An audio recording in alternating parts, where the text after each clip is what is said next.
वंदे मातरम साथियों, अमर क्रांतिकारियों एवं महापुरुषों से परिचय की श्रृंखला में मातृभूमि सेवा संस्था आज आपका परिचय एक ऐसे मनीषी से कराना चाहती है, एक ऐसे युग दृष्टा से कराना चाहती है, वस्तुतः जो किसी परिचय के मोहताज है ही नहीं। जी हाँ मित्रों, कुछ ऐसे अवतारी अंश होते हैं जिनका जन्म एक ऐसे उगते हुए सूर्य के समान होता है जो सकल विश्व को कांतिमय करने का सामर्थ्य रखते हैं। जी हाँ, इस व्यक्तित्व की तुलना एक ऐसे पुष्पगुच्छ से की जा सकती है जिसमें कई कई असंख्य रंग बिरंगे सुगंधित पुष्पों का समावेश था। यह एक ऐसा व्यक्तित्व था जिसमें आध्यात्मिक परिपक्वता थी, जिसमें दार्शनिक निपुणता थी, मनोवैज्ञानिक पांडित्य था, योग में महारत थी, वैज्ञानिक दृष्टिकोण था। यह एक समाज सुधारक थे एवं इस सबसे महत्वपूर्ण, चूंकि मातृभूमि सेवा संस्था आपसे इनका परिचय करा रही है, यह एक बहुत बड़े समाज सुधारक थे, बहुत बड़े स्वतंत्रता सेनानी थे एवं बहुत बड़े क्रांतिकारी थे।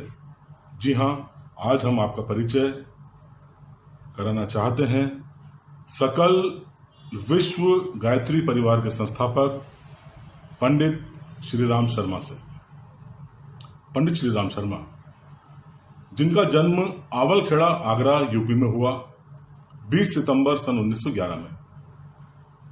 इनके पिता पंडित रूप किशोर चौधरी एक भागवत कथावाचक थे एवं राजघरानों में पुरोहित का कार्य करते थे। इस प्रकार कहा जा सकता है कि पंडित श्री राम शर्मा ने चांदी के चम्मच के साथ जन्म लिया, एक जमींदार परिवार में जन्म लिया, किंतु वैराग्य के आगे विलासिता हार गई। बचपन से ही इन्होंने एक आध्यात्मिक जीवन जीने का निर्णय लिया। यही कारण था बाल्यकाल से ही आगरा में रहते हुए ये बालक सुदूर हिमालय जाने के लिए ललायत थे। इन्होंने हिमालय जाने का प्रयास किया लेकिन पकड़े गए। पकड़े जाने पर इन्होंने जो अपने परिवार से कहा वह इनके संपूर्ण जीवन की दिशा निर्धारित करता है। इन्होंने साफ अपने परिजनों को कह दिया कि मेरा आवास हिमालय ही है एवं यही बात आगे चलकर सत्य साबित हुई। पंडित श्री राम शर्मा जी ने अपना एक बहुत बड़ा जीवन हिमालय में जप तप करके निर्वाह किया। बाल्यकाल से ही विचारों की एक दिव्यता पंडित श्री राम शर्मा में नजर आती थी। इन्होंने एक अछूत कुष्ठ रोग से ग्रस्त महिला की सेवा की। उस दौर में समाज एवं परिजनों के विरोध का सामना करना पड़ा। इन्होंने ग्रामीण स्वावलंबन के कार्य किए, इन्होंने नारी शक्ति बेरोजगारी में कार्य किए, जन जागरण के पर्चे बांटने के कार्य किए एवं बहुत छोटी उम्र में ही अपने ही गांव में बुनता घर की स्थापना की। पंडित श्री राम शर्मा, क्योंकि जीवन में इनको दिव्य ज्ञान की प्राप्ति करनी थी, इसलिए वो औपचारिक ज्ञान जो सामान्य रूप से विद्यार्थी विद्यालयों में लेते हैं, उस ज्ञान में इनकी कम रुचि थी। यही कारण था कि जीवन में बहुत ही जल्द गुरु सत्ता का आगमन हुआ। मात्र 15 वर्ष की उम्र में सन 1926 बसंत पंचमी के दिन पंडित मदन मोहन मालवीय ने इन्हें गायत्री मंत्र की दीक्षा देकर अंततः गुरु सत्ता के अधीन कर दिया एवं इस प्रकार पंडित श्री राम सत्ता के जीवन में गुरु सत्ता का आगमन हुआ। समाज सेवा, राष्ट्र जागरण, जन चेतना के कार्य निरंतर जारी रहे। पंडित श्री राम शर्मा ने समाज, सांस्कृतिक, चारित्रिक उत्थान के लिए आधुनिक एवं प्राचीन विज्ञान एवं धर्म के मध्य समन्वय स्थापित कर एक आध्यात्मिक नव चेतना, नव जागृति की दिशा में कार्य किया एवं आगे चलकर इनके गुरु का निर्देश था कि यह एक मुट्ठी फंड की स्थापना करें। एक मुट्ठी फंड जिसमें जन जन की भागीदारी को सुनिश्चित किया जाना था। आइए अब चर्चा करते हैं पंडित श्रीराम शर्मा के क्रांतिकारी जीवन की। यह वो दौर था जब पंडित श्रीराम शर्मा अपने आध्यात्मिक स्तुति के चरम स्थिति में थे। कहा जा सकता है कि उस स्थिति में थे जहां जब एवं तब वह परिपक्वता प्राप्त कर चुका था कि सिद्धियों का आगमन होना शुरू होना था।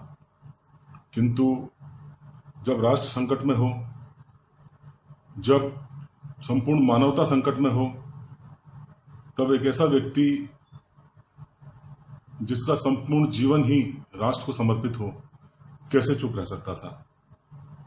उन्होंने अपने तमाम कार्य जो कि उन्होंने समाज एवं आध्यात्मिक दिशा में किए थे, उनका तुरंत त्याग कर दिया। क्षण भर भी उन्होंने यह नहीं सोचा कि उन्हें पुनः शून्य से प्रारंभ करना पड़ेगा। इन्होंने स्वयं को मातृभूमि के श्री चरणों में समर्पित कर दिया। 1927 से 1933 तक इनका जीवन जेल यात्राओं में बीता। आसनसोल की जेल में इनकी मुलाकात पंडित जवाहरलाल नेहरू की माता श्रीमती स्वरूप रानी से हुई। जेल में ही इनका परिचय रफी अहमद किदवई जी से हुआ। पंडित श्रीराम शर्मा आजादी के इस आंदोलन में शने शने काफी उग्र होते चले गए, क्योंकि ये वो दौर आ चुका था जब इन्होंने भगत सिंह को फांसी के फंदे पर झूमते हुए देखा। भगत सिंह की फांसी ने इन्हें इस कदर आक्रोशित कर दिया था कि उस दौर में यह उसी उग्रता के साथ भारत माता को दासता की बेड़ियों से मुक्त करने में जुट गए, जिस उग्रता के साथ उस दौर के अन्य क्रांतिकारी अपने अपने कार्यों में लगे हुए थे। आगे चलकर नमक आंदोलन के दौरान पंडित श्रीराम शर्मा का एक चट्टानी रूप सामने आता है। हाथ में राष्ट्र पताका है। वंदे मातरम, भारत माता की जयगान के नारे पंडित श्रीराम शर्मा के कंठ में हैं। दुष्ट गोरों की लाठियां इस चट्टानी शरीर पर वार से वार करती जाती हैं, लेकिन पंडित श्रीराम शर्मा टस से मस नहीं होते हैं। तिरंगा हाथ में है। लक्ष्य सिर्फ इतना है कि यह तिरंगा धरती पर न गिर पाए। दुष्ट गोरे प्रहार पे प्रहार करते रहते हैं, प्रहार पे प्रहार करते रहते हैं, लेकिन पंडित श्रीराम शर्मा हार नहीं मानते हैं। अंततः जब गोरों का संपूर्ण लक्ष्य पंडित श्रीराम शर्मा की बाहों पर होता है कि उनके हाथ का तिरंगा धरती पर गिर जाए, पंडित श्रीराम शर्मा अपने दांतों से तिरंगे को पकड़ लेते हैं एवं भारत माता की जय, वंदे मातरम गान कंठ से चालू रहता है। अंततः प्रहार दर प्रहार पंडित श्रीराम शर्मा मूर्छित हो जाते हैं। जब मूर्छित पंडित श्रीराम शर्मा का मुआयना किया जाता है चिकित्सकों के द्वारा, तब चिकित्सक यह देखकर दंग रह जाते हैं कि अपने दांतों से पंडित श्रीराम शर्मा ने तिरंगे के डंडे को इस तरह से दबा लिया था कि अभी भी उनके दांतों में उसके कुछ अंश फंसे हुए थे, जिन्हें बमुश्किल निकाला जाता है। एक तपों से तपकर एक ऐसी चट्टान जिसने भारत माता के लिए असंख्य असंख्य लाठियां खाकर क्रांतिकारी इतिहास में अपना नाम भी दर्ज करा लिया। एवं यही कारण था कि यहीं से पंडित श्रीराम शर्मा को श्रीराम मत नाम से जाना जाने लगा। आज भी आगरा एवं आसपास के लोग श्रीराम शर्मा को श्रीराम मत नाम से ही जानते हैं। आगे पंडित श्रीराम शर्मा के बारे में बताने के लिए कई कई जानकारियां हैं। इन्हें लगान बंदी के आंकड़ों को एकत्रित करने के लिए नियुक्त किया गया। तात्कालिक संयुक्त प्रांत के मुख्यमंत्री थे पंडित गोविंद वल्लभ पंत। इन्होंने ये आंकड़े पंडित गोविंद वल्लभ पंत को दिए। पंडित गोविंद वल्लभ पंत से यह आंकड़े महात्मा गांधी तक पहुंचे। महात्मा गांधी ने इन आंकड़ों को प्रशस्ति पत्र के साथ ब्रिटिश पार्लियामेंट भिजवाया एवं पंडित श्रीराम शर्मा के कार्यों का ही परिणाम था कि ब्रिटिश पार्लियामेंट द्वारा संयुक्त प्रांत में लगान बंदी के आदेश पारित हुए इस प्रकार पंडित श्री राम शर्मा के प्रयासों का संपूर्ण संयुक्त प्रांत के किसानों को फायदा हुआ। 1935 के बाद पंडित श्री राम शर्मा के जीवन में, उनके अध्ययन में, उनके अध्यात्म में, उनके राजनीतिक जीवन में और अधिक निखार आने लगा। उनका निरंतर संपर्क श्री अरविंद जी से, पंडित रविंद्रनाथ टैगोर से एवं महात्मा गांधी से रहा। पंडित श्री अरविंद से मिलने वह पांडिचेरी गए, पंडित रविंद्रनाथ टैगोर से मिलने वह शांति निकेतन गए एवं बापू से मिलने साबरमती आश्रम गए। यहीं पे इन्होंने असंख्य आध्यात्मिक मेले लगाने की प्रेरणा ग्रहण की। पंडित श्री राम शर्मा के जीवन से जुड़ा एक अन्य महत्वपूर्ण पहलू भी है। वह पहलू पत्रकारिता से जुड़ा हुआ है।